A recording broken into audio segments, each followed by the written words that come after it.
contractor in Sha Tin to Central Link says hundreds, possibly thousands of steel bars were cut short by main contractor during construction. Exco gives green light on new measures to ease sky-high property prices. And the retirement of Justice Kennedy gives Trump the chance to reshape the U.S. Supreme Court for generations to come.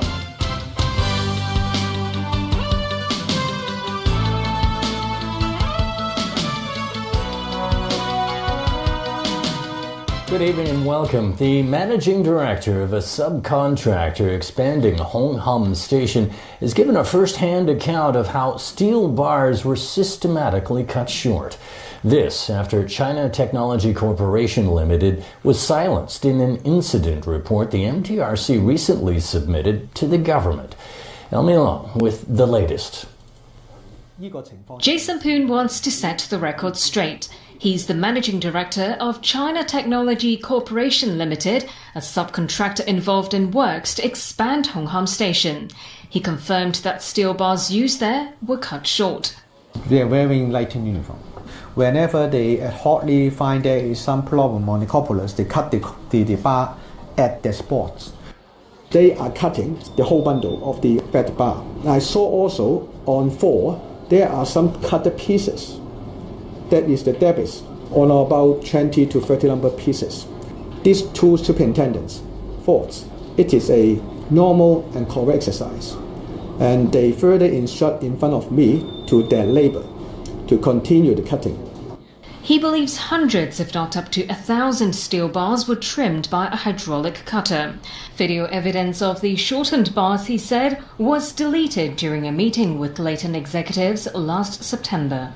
That's when he agreed to a confidentiality agreement, but he did share these photos with us to back his claim. Jason Poon admitted that Leighton, the main contractor, still owes them more than $80 million, but denied it's why he chose to speak out now. Unavoidable and full responsibility to deliver a good quality products according to the contract requirements. In case there is any problem, MT Hao have the responsibility to rectify it.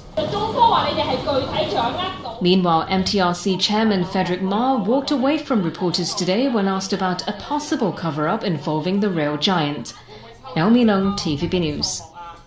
More details on measures to address the city's soaring housing prices. It's been revealed the Executive Council has approved plans to build subsidized flats on some private land in Kai Tak. It's also agreed to remove the link between the market rate and the price of home ownership scheme flats. Christy Lung has more. Top officials and Executive Council members arrived at the Chief Executive's office this morning. They were there for a special meeting arranged to discuss new measures to tackle the city's housing issues. Even subsidized flats under the home ownership scheme have smashed records. It is understood that the Executive Council has agreed to make changes in determining the price of home ownership scheme flats. Changes such as referencing the city's median household income and looking into an applicant's ability to afford a flat. Lawrence Poon, a building lecturer at the City University of Hong Kong, welcomed the move. He added that it could help to stabilize prices of HOS flats regardless of the fluctuation in the private market. Other sources indicated a green light to boost subsidized flats by building on 9 plots of private land, including ones in Kai Tak and Anderson Road. As for a long-talked-about vacancy tax that may soon be introduced to prevent developers from holding vacant units. How did you define vacancy period and what's the rate of the vacancy tax? The sources say more details on that may be revealed as soon as tomorrow. Christy Lung, TVB News. The woman at the center of a fatal shooting in Quarry Bay appeared in court today facing 2 counts of murder and 2 counts of shooting with intent. A 44-year-old suspect said she understood the charges read out at Eastern Magistracy, but did not reveal her occupation or other personal information. The court heard there were at least 2 10-centimeter blades and a cutter knife inside the suspect's backpack. The case has been adjourned until September 20th pending autopsy reports and further examination of the pistol and bullets seized. 2 siblings died and 2 others were wounded in Tuesday's shooting. A disagreement over inheritance is believed to have sparked the incident. And as strange as it sounds, do take a second look on bus seats before sitting down. Needles have been found on seats on KMB buses, which injured at least 2 passengers yesterday and this morning. KMB reported the cases to police after needles were spotted on upper deck seats on at least 3 bus routes. The bus routes concerned are 81, 48X, and 41A. KMB treat this incident seriously with resentment. We seriously, severely condemn those who place the needle on the upper deck of our buses. We have already made a report to the police, and we will cooperate fully with the police. Overseas now, and U.S. President Donald Trump is promising to move quickly to fill a Supreme Court seat after Justice Anthony Kennedy announced his retirement. And the selection process is certain to consume the Senate, inflame partisan tensions, and shape the outcome of the midterm elections. It's a job vacancy that could shape the direction of the nation's highest court for a generation. Justice Anthony Kennedy's retirement has set off a momentous confirmation battle for Trump's next Supreme Court nominee. And it gives Trump the chance to cement conservative control of the High Court in a search he says will begin immediately. We have to pick one that's going to be there for 40 years, 45 years. There's so many elements go into the making of a great justice of the Supreme Court. You got to hit every one of them. Justice Kennedy's retirement makes the issue of Senate control one of the vital issues of our time.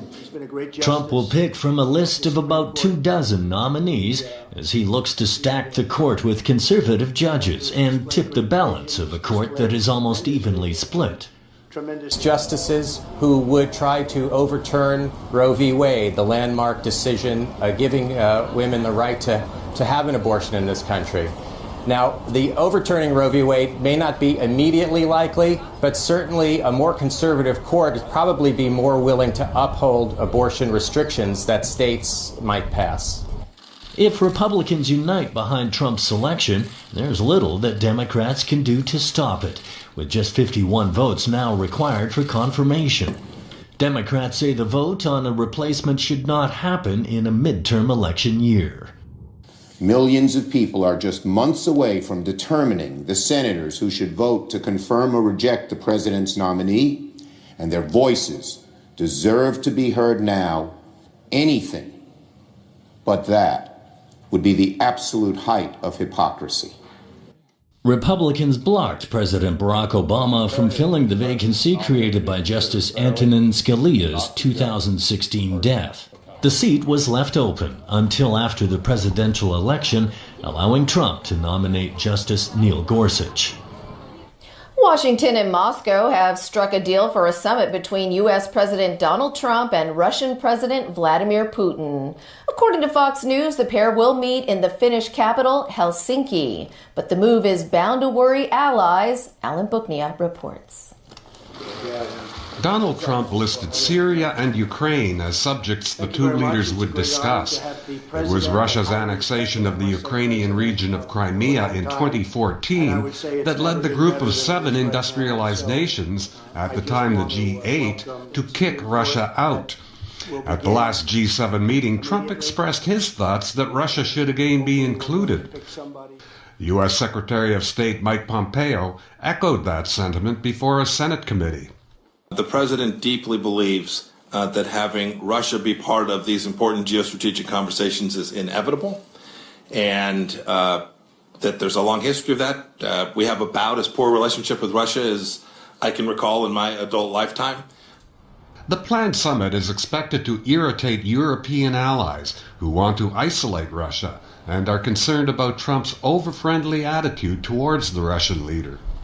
They don't share our values in the same way that the European countries do, but I think the president is hopeful that we can reduce the temperature, reduce the risk for America, and find a handful of places where we can perhaps get a good outcome in Ukraine.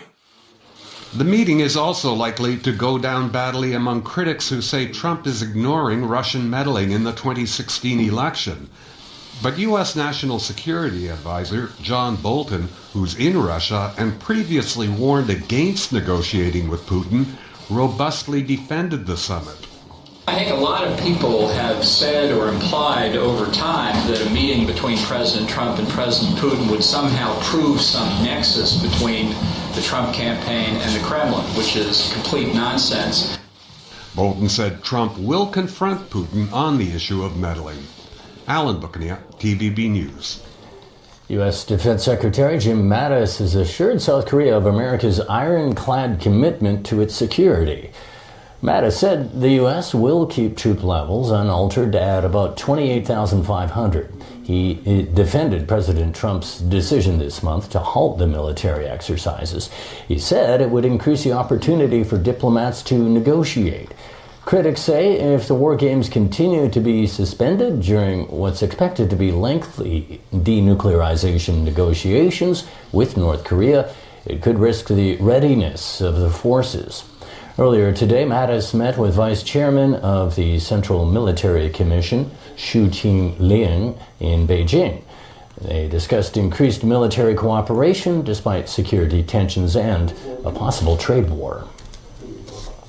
When we get back, authorities admit death of patient from invasive violation was not a mistake and promise tough investigation. Frictions over migrant policy expected to dominate EU leaders' summit.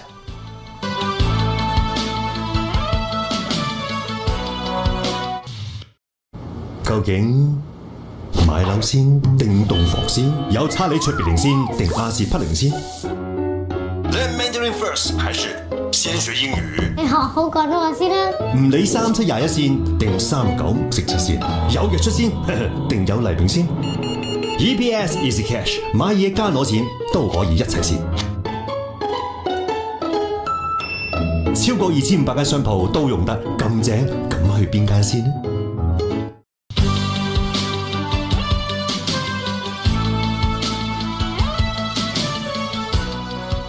Welcome back. Tuen Mun Hospital says patient care assistants are never asked to carry out invasive procedures because only nurses and doctors are allowed to do them. This as authorities continue to investigate the death of a patient who complained a hard object was shoved up his anus while he stayed at the hospital. Winna Wong reports.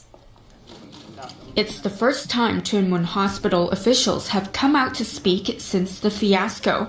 Its alleged patient care assistants repeatedly shoved a shower head up the patient's rectum during a routine shower. 2 of them have now been put on leave over the incident.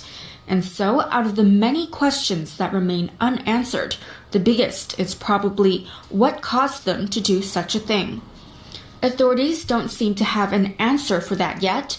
What they do know is the staff were not asked to do it. No, I can say never, because this is not their job duty and they are not allowed to do so. Their job duty is to assist the patient to take a bath. All others is a medical order. Under medical order is a nursing procedure. If there is some need of more invasive type of releasing the stool, then it will be a medical procedure and must be done by a doctor. Dr. Mok added this is clearly beyond that of a medical incident and has handed investigations over to police. News broke earlier this week that a 75-year-old man with end-stage renal failure had died at Tuen Mun Hospital. Tears were found in the patient's rectum, but he ultimately decided not to undergo risky but life-saving surgery to fix it. Tuen Mun Hospital apologized once again over possible miscommunication with the patient and his family. Dr. Mok explained there were many family members present when staff tried to explain the procedure. That, coupled with the patient's urgent situation, probably led to some confusion. Winna Wong, TVB News. Well, starting next month, passengers arriving in the city are required to make a written declaration if they have currency or instruments worth more than 120,000 Hong Kong dollars. Sharon Tang reports. Listen up. A new ordinance limiting cash brought into Hong Kong will take effect next month. This is what control points look like as soon as passengers arrive in Hong Kong. Currently, there are red and green passages for those with or without goods to declare. From July 16th onwards, those who possess currency or instruments with a value of more than $120,000 must go through a 3-minute declaration process here. Advanced electronic declarations are required for cross-boundary cargo shipments. It's also worth noting that other arriving passengers may have to disclose their currency upon request. The new measures are in place to prepare for the cross-boundary movement of physical currency and bearer negotiable instruments ordinance. No matter we have money laundering or terror financing in Hong Kong, we have an international obligation to implement such a system in Hong Kong. And let's not forget the 4 detector dogs from the UK who will be stationed at different control points soon. With some 10 weeks of training, they are familiar with the smell of currency and may be helpful to spot those who try to slip away. First-time offenders will be fined up to $2,000. All other cases will be subject to criminal prosecution with a maximum penalty of 2 years in jail and a $500,000 fine. Sharon Tang, TVB News.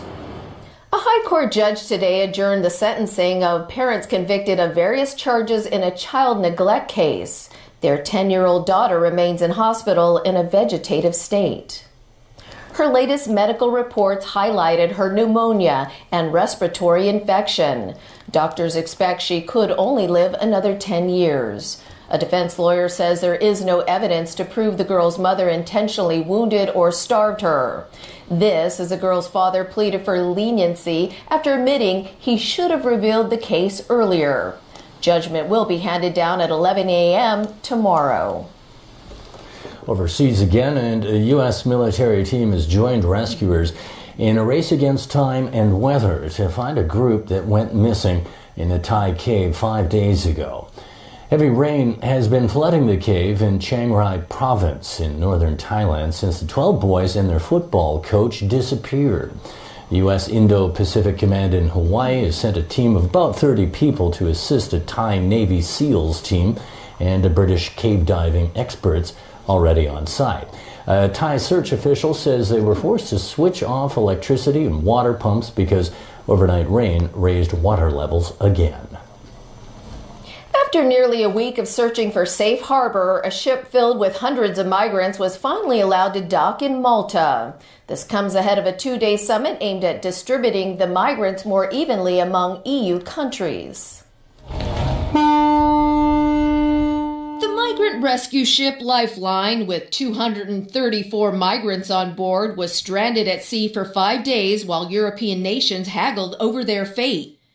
While Malta's prime minister gave it permission to dock, he blamed the impasse on the boat's captain.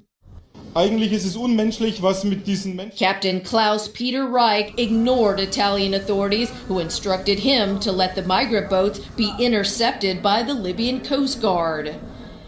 As he was escorted away by Maltese police, Captain Reich insists saving people is not a crime. The co-founder of the German charity ship explains simply handing asylum seekers over to Libya goes against the Geneva Refugee Convention. We are very proud that the crew rescued 234 people, among them 17 women and 5 children. This situation is special because the crew was out there for a long time. The migrants will now be vetted to determine if they are eligible for political asylum or will be sent back. But Germany's interior minister criticized the charity ship's efforts, saying there should be no shuttle between Libya and southern Europe. After first meeting with Pope Francis, French President Emmanuel Macron spoke with Italian Prime Minister Giuseppe Conte about the migrant crisis. Both agreed EU countries have to stop turning away rescue ships and agree to a fair system of dividing up asylum seekers evenly. That very issue will dominate an EU summit that starts today. Meantime, migrants stuck in limbo in Niger and Morocco still dream of a better life in Europe. Some people are in prison in Libya, even in Agadez here. And the situation of the police for we the immigrants is getting stressed with us. We all say that no risk, no reward. So we just got to just risk everything to see if we can get to Europe to get a better life. And from all of us, thanks for joining us. Good.